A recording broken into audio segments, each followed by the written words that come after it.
all the ministers, members, people of Papua New Guinea. There are two important dates in life. One is the day you're born, and the other is the day you pass away. St. Michael Samari was born on 1936. He passed away on the 26th of this month. During his space of life, the effect he had on society, the influence he had in our country, and in the region is so huge. In the last 14 days, many have paid condolences within the country, within the region, and they've described him in many ways. Samari was born to be a leader. He was a born leader.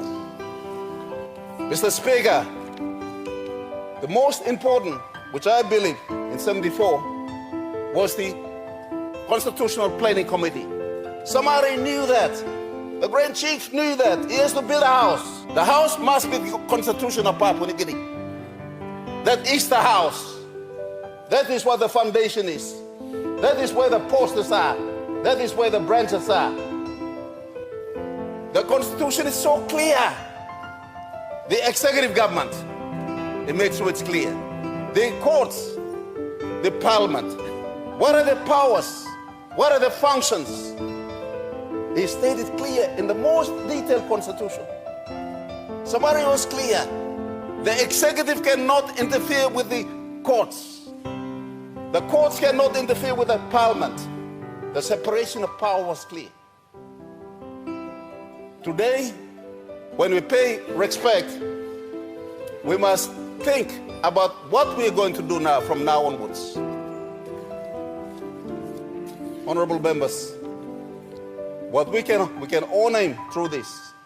Prime Minister of the country must know that he cannot interfere with the police force on operation methods. The Prime Minister of the country must know that he cannot interfere with the courts. The Prime Minister of the country must know that he cannot interfere with the public prosecutor. The Prime Minister of the country must know he cannot interfere with the Ombudsman Commission. He is a policy maker.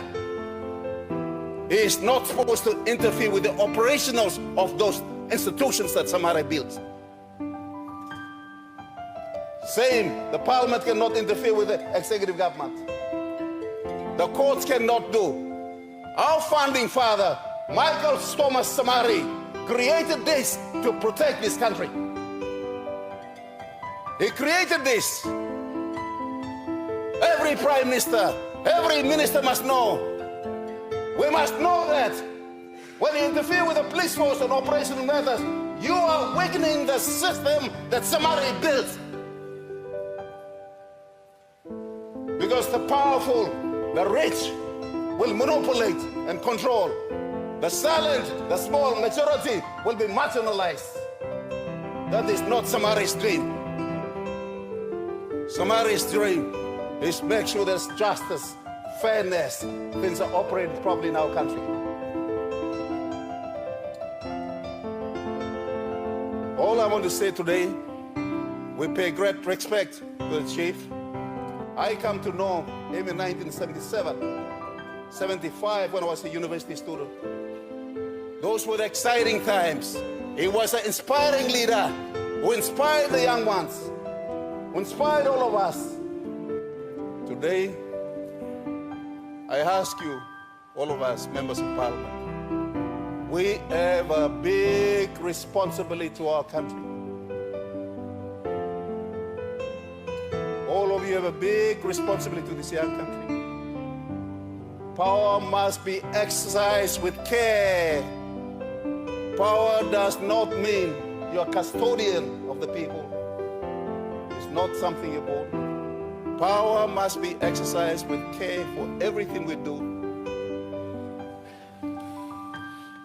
Look at this great man in front of us today.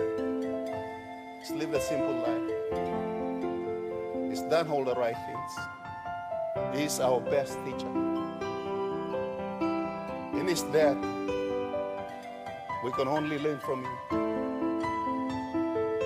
Where we can honor him is to hone him to respect our Constitution, respect all the institutions he has set up.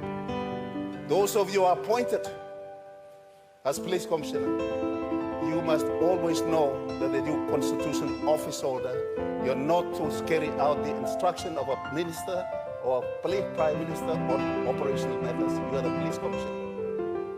The chief ombudsman commissioners, you must know that you are not there to be manipulated and carry out instructions of politicians.